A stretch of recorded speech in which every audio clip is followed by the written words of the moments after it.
In this land of giants, the tang of conflict hangs in the air.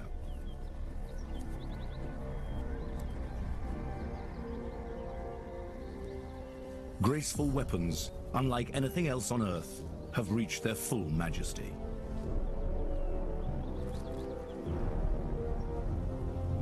Masters and contenders eye each other in a foul mood.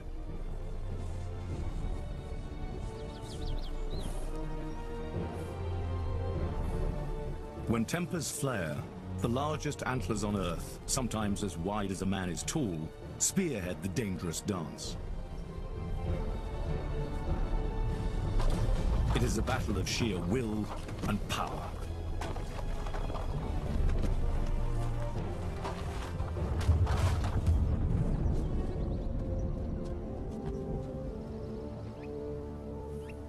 Bloodied but unbowed, a master retains his crown and the chance to leave a legacy.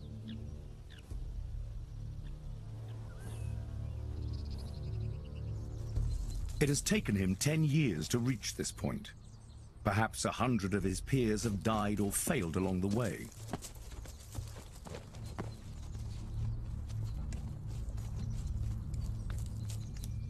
By the end of October, it's all over, and the valley falls silent again.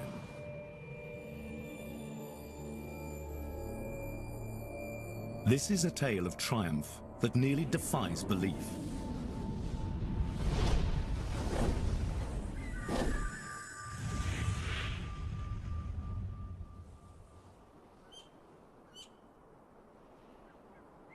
For all of its imposing bulk and power, the moose is somewhat strange in the details.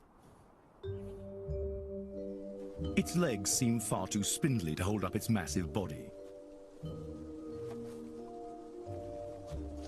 The creature has a muscular hump to support its amazing headgear, antlers that can weigh up to 32 kilos.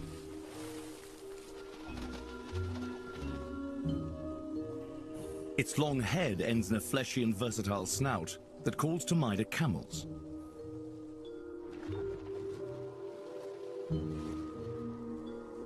And then there's the pendulous sac that hangs from the neck, known as a bell.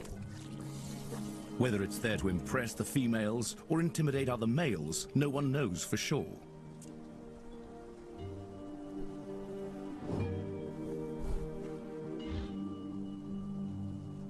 Two meters tall at the shoulder, with neck and head reaching up to 2.5 meters, the largest bulls can weigh nearly a ton.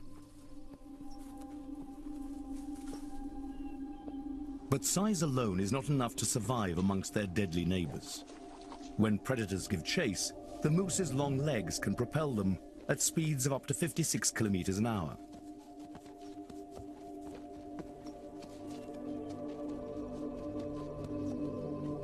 They're actually members of the deer family, the largest on Earth.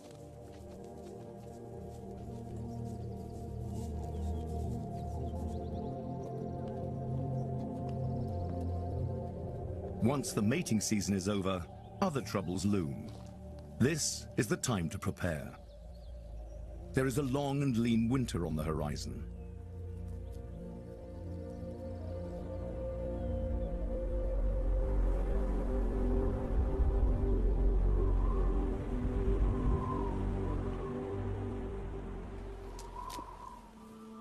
The name moose comes from the Algonquin word mose, meaning twig eater.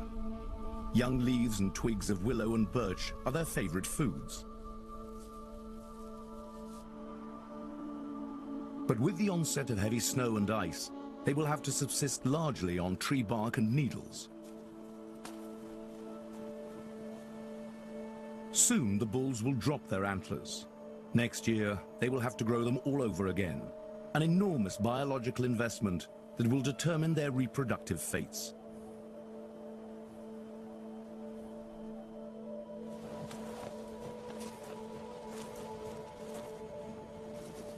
Alaska's legendary winters test the most powerful of creatures. It is a desperate time for many.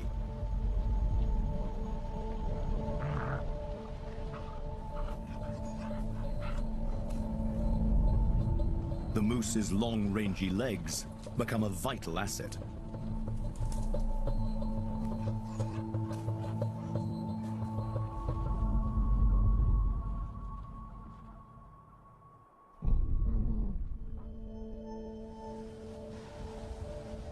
Winter here is particularly hard on pregnant females. But snug inside this floundering mother's womb, a 3-month-old fetus is quickening. Often the result of last fall's mating would be twins, but this one is alone in the uterus, probably a boon for its struggling mother. Already the signature characteristics of the species are taking shape.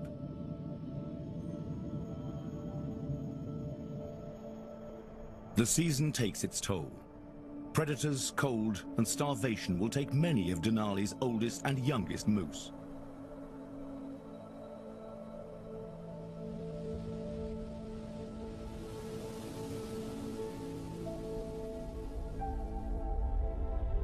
But even in Alaska, winter finally comes to an end.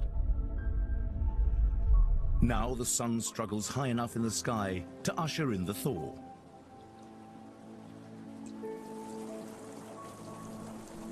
Melting snow transforms the landscape in spectacular ways.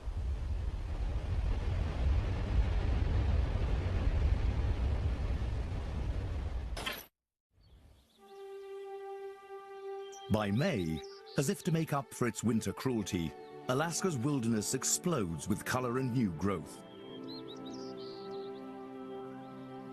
Everywhere the trees are sprouting tender shoots for the moose to browse. Heavy with their calves, mothers make the most of the new vegetation. It's time for the good life for everyone, but the yearlings.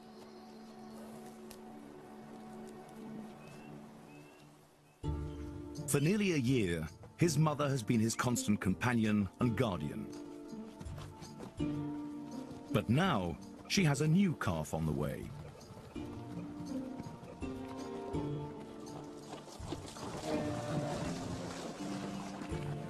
She wants only solitude now. And it's no use throwing tantrums.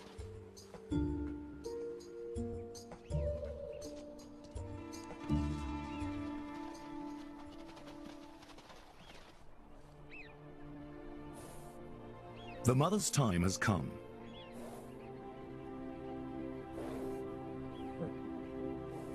After almost 8 months in the womb, the female's calf is more than ready to make its debut on the grand stage of Denali.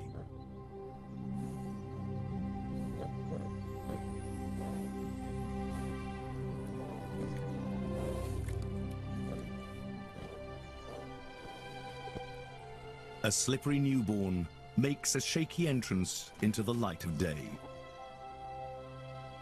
Within minutes, the still wet calf struggles gamely, if unsuccessfully, to get to its feet.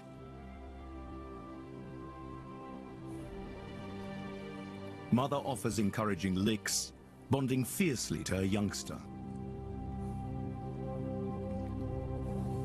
This little one faces an uphill battle in these wilds. With bears, wolves, and the harshness of this place, almost half of newborns won't even survive their first few weeks.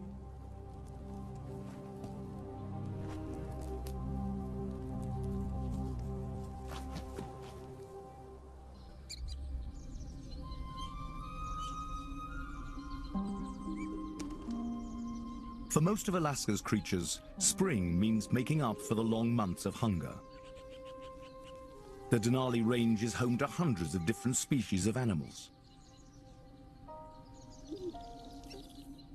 And whether hooved, feathered, or clawed, it's time to bring young into the world.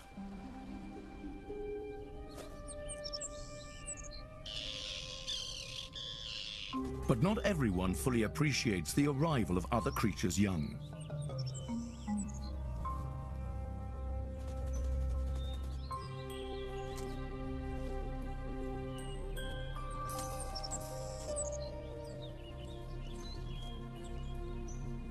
Mother has instinctively chosen this isolated spot for her birth site, and she and her newborn are quiet among the leaf litter.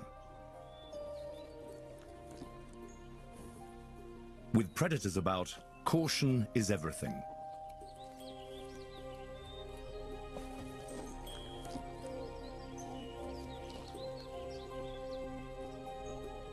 The ungainly baby is up and about already, and within 3 days, it will be able to run and swim to keep up with its watchful parent.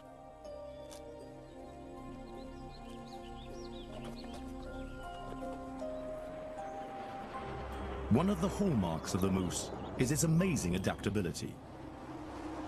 Even when man stakes his claim in this wilderness, the moose senses opportunity. Welcome to Anchorage, Alaska's largest city, seasonal home to a remarkable number of moose. Ribbons of green along the city's roads create highways for wildlife into the suburbs. Moose sometimes seem as common as speed bumps.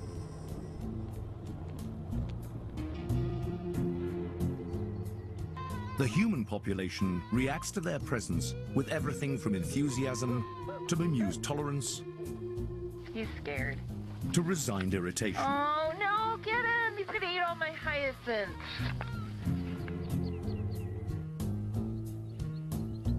In this snug backyard, a suburban mother moose has just given birth to twins.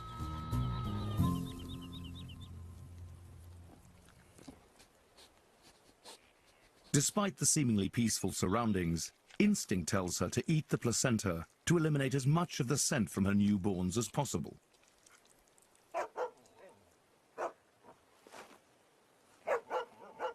But the wolf-like creatures in the neighborhood don't seem quite as dangerous as their wild brethren.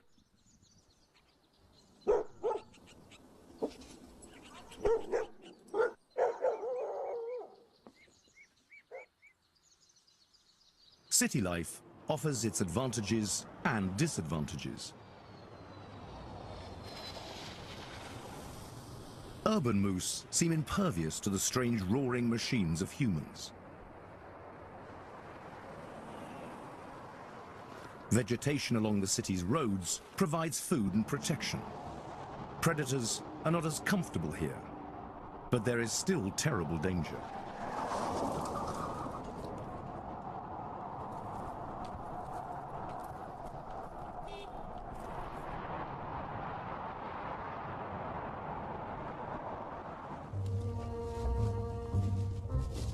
The life of the urban moose can be a bit of a puzzle.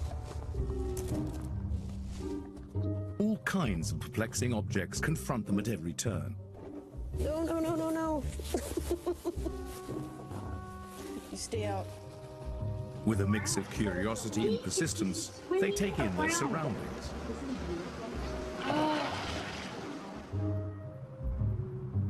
Despite some humorous scenarios, looks are deceiving. The gentle moose can prove to be unpredictable. When startled or teased, moose have trampled people, even killed them.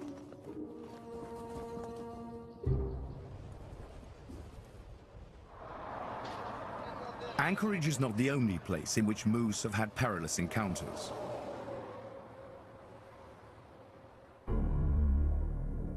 Moose exists solely on the planet's Northern Hemisphere, a testament to its resourcefulness and adaptability. They inhabit great swathes of Asia, the Americas, and Europe.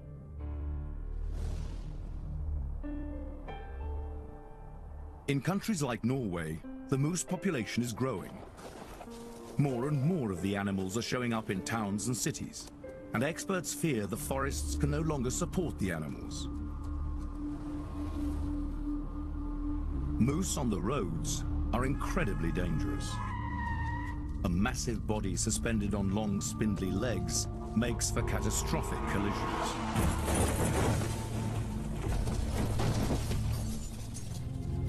Crashes often fatal for both the moose and passengers.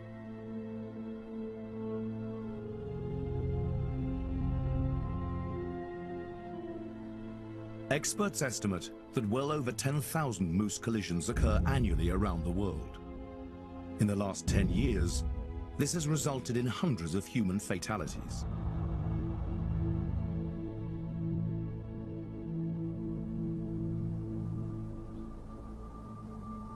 But often, it is neither the steel nor furred giants that kill the titanic moose. It is the smallest and cruelest of things.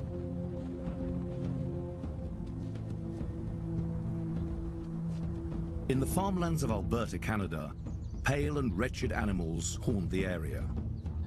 Something is literally draining the life out of them.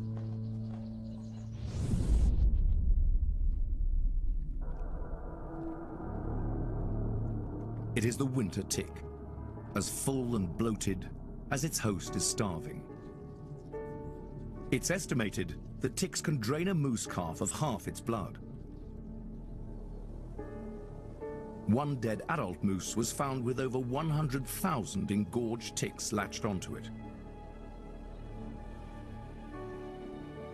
The trouble begins in late summer, when ticks, the size of grains of sand, congregate by the thousands at the optimal height to encounter a moose.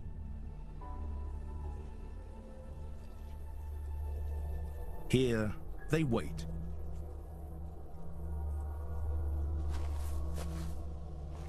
When a moose forages, the carbon dioxide in its breath makes the ticks appear to bloom as they reach and grasp.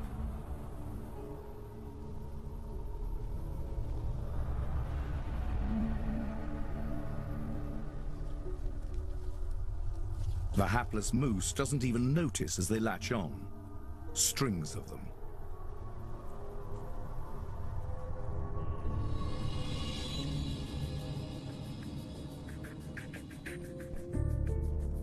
The now grape-sized ticks are taking a last blood meal. Afterwards, the swollen females will drop off to lay their eggs, and the deadly cycle begins again.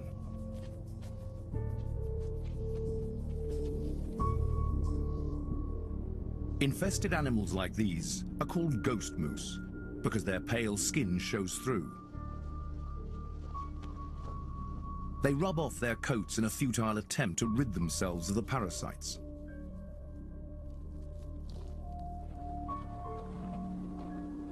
In search of food and shelter, the ghost moose can become a threat to humans.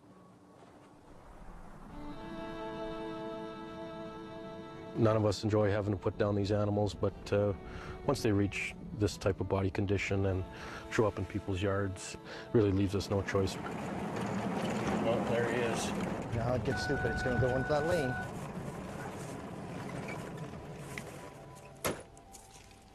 Robert Lamont and Lyle Fullerton of the Alberta Fish and Game Service have responded to more moose calls in the past decade than ever before. I think we moved it. I'm going to come through this bush here towards you. Oh, never mind. I see him moving now. At first, they will try to drive the animal back into the wilderness. Yeah, it's walking towards you. Go moose! Go moose!